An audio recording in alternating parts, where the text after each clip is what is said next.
Yeah.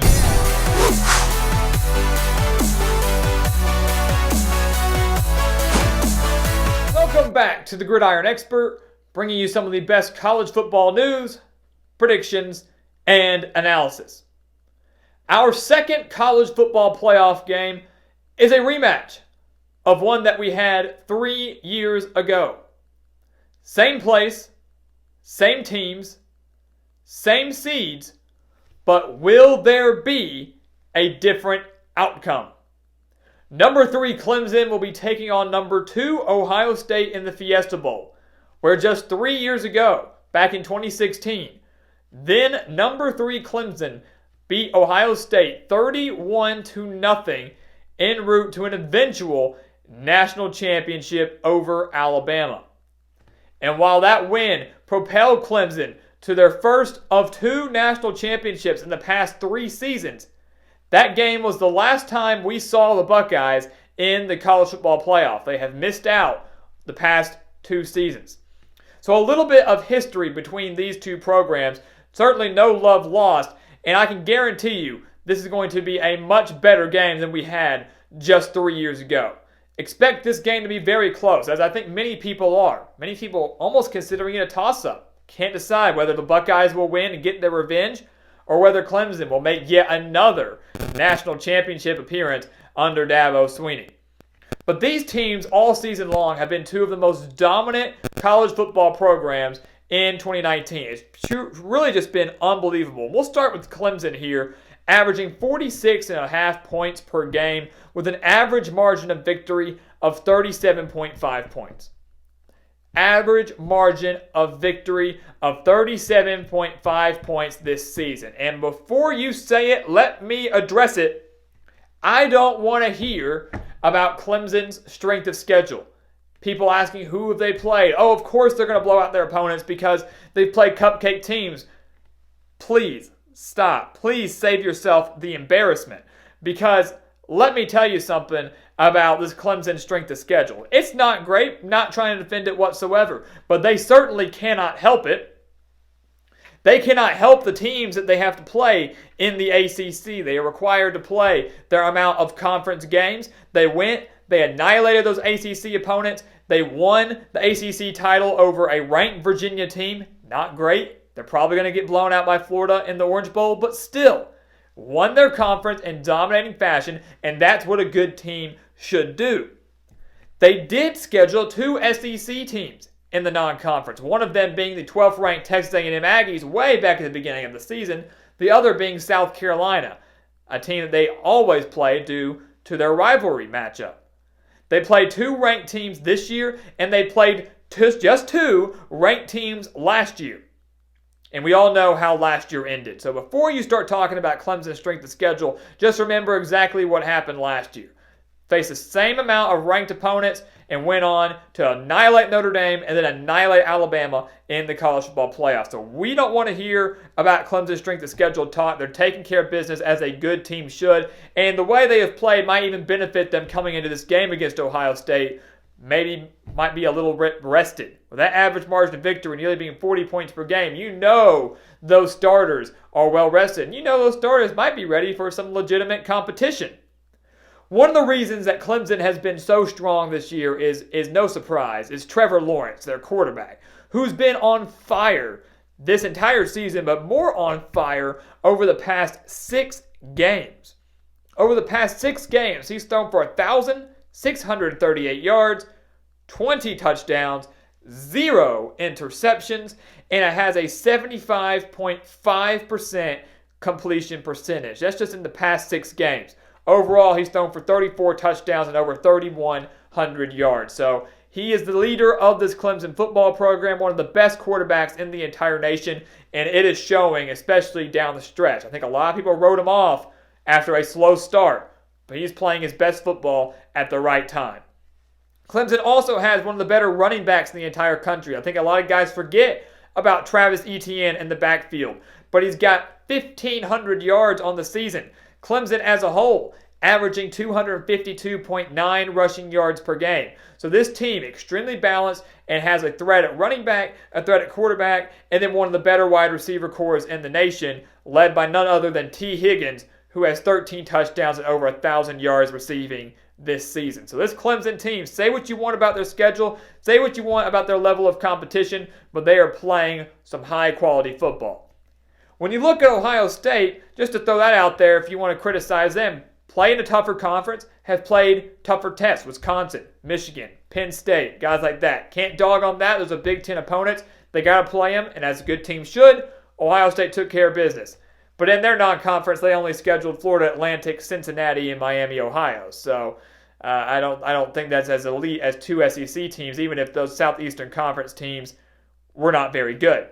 But once again, not trying to dog on the Tigers, not trying to dog on the Buckeyes, just listing out the facts. But when you look at Ohio State, one thing you cannot deny is that they have probably been the most complete team all season long. There's no doubt about that. They have been so strong on the offensive side of the ball and on the defensive side of the ball. And I've not seen one team this year come close to how complete and sound they are going both ways. They're averaging 258.8 passing yards per game, led by Justin Fields, who, like Jalen Hurts in Oklahoma, has 50 total touchdowns, but 40 passing touchdowns compared to just one interception.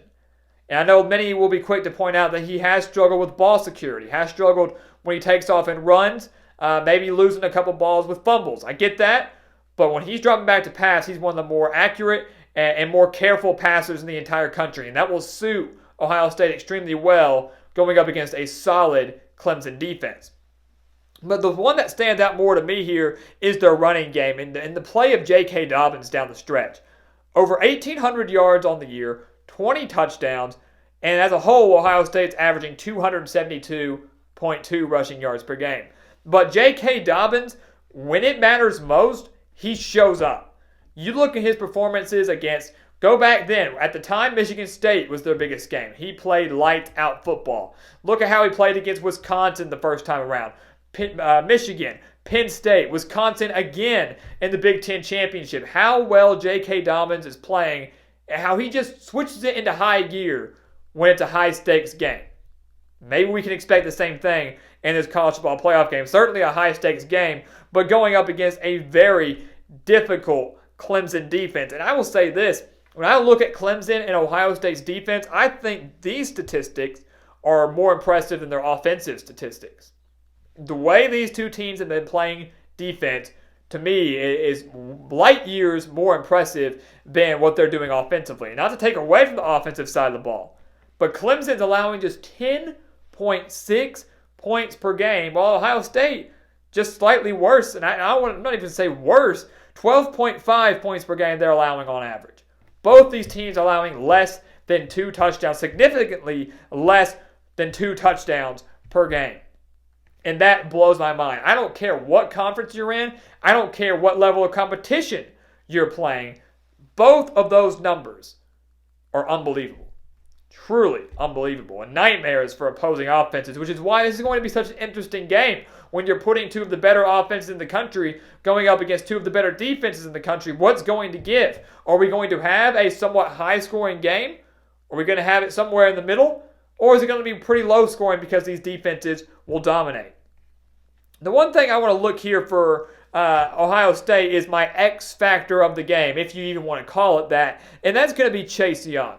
That is going to be Ohio State's difference maker defensively, whether or not he can get going the way he has all season. He was a Heisman finalist for a reason, guys, and I think we all have to respect, first off, just how well Chase Young has played. 16.5 sacks on the year. That's extremely difficult. But it's also extremely difficult to get invited to New York for the Heisman ceremony as a defensive player. He was not going to win it. No one was going to win it but Joe Burrow. But to get invited as a top 4 finalist as a defensive player, especially on the defensive line, it's extremely impressive. So the major question is, the reason he's the X factor is, can he create pressure and really disrupt Trevor Lawrence in the backfield? Can he get some pressure on Trevor Lawrence? He's been extremely accurate because his O-line has played so well. Clemson has allowed 13 sacks all season long. That's averaging 1 sack per game allowed. That's it. 1 sack per game allowed, although I will say, in the past 6 games, they have allowed 8 sacks, which is kind of funny, considering that they've allowed 8 sacks in the past 6 games, yet in the past 6 games, Trevor Lawrence, as we mentioned, has been heating up and probably playing some of the best football in the entire country. So that's going to be the key. Can Chase Young pressure Trevor Lawrence? We really haven't seen Trevor Lawrence under much duress in his short Clemson career. He's had a lot of time in the pocket. He gets rid of the ball very quickly. I will give him credit for that. Kind of reminds me with the way he gets the ball out, kind of like Tom Brady.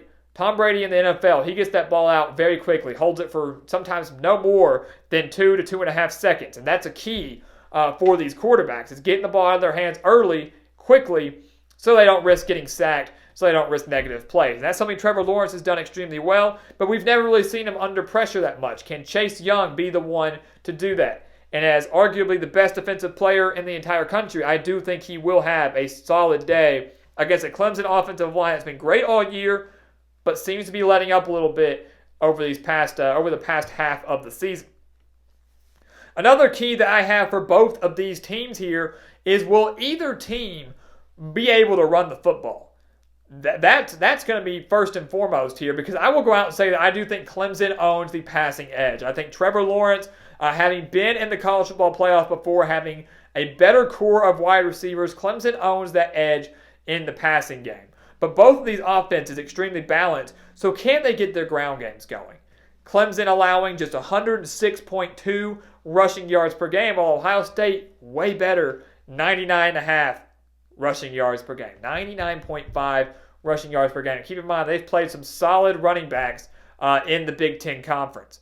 But I will say this. While both these defenses are allowing very slim margins against the rushing game, so will spell trouble for J.K. Dobbins, will spell trouble for Travis Etienne, the one thing that stood out to me is that Ohio State's rushing defense can be beat. It can be exploited. They allowed 200 rushing yards to Wisconsin in that Big Ten title game. They did not allow nearly that many in the first meeting against the Badgers, but in a dome, the first meeting against the Badgers was rainy, it was cold. Second game, Indianapolis, you're closed in.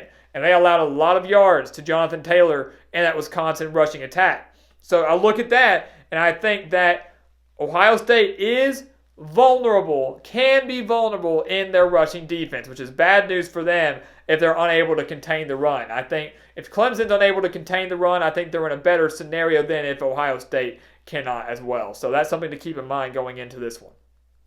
So who are we going to pick in this game? This is one that, as we said at the beginning of this video, is one that a lot of people have as a toss-up. I think Vegas has Clemson favored right now.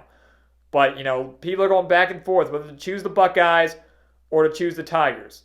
Ohio State trying to make it to the national championship for the first time since they won it back in 2014 when the playoffs began. And then you've got Clemson, once again, trying to make yet another national title appearance. If Ohio State starts slow like they did against Wisconsin in that Big Ten championship game, the Buckeyes do not stand a chance. They have to start quickly and match Clemson step for step. If they find themselves down big early, like they were against Wisconsin, Clemson will not let up, and they will not lose that game. Clemson will be going to the national championship game. So Ohio State, they've got to start fast, or at least if they start slow, make sure their defense plays well enough to make sure Clemson starts slow as well. In a game like this, so close, so hard to pick. Clemson owning an offensive edge, while Ohio State certainly, in my opinion, owning the defensive edge. And that goes to just the statistics, but I do factor in the quality of opponents they've played as well. Ohio State playing tougher opponents than Clemson has, and I think that's why I'm giving them that defensive edge. But when it's all said and done, Buckeye fans, I'm sorry, I'm picking the Clemson Tigers in this game. When I look at it across the board, I think in a game like this that's close, if it comes down to the wire, who do I think is going to be able to get down the field and set their team up for a potential game-winning touchdown, game-winning field goal, or just move the ball better with ease? And I'm picking Clemson.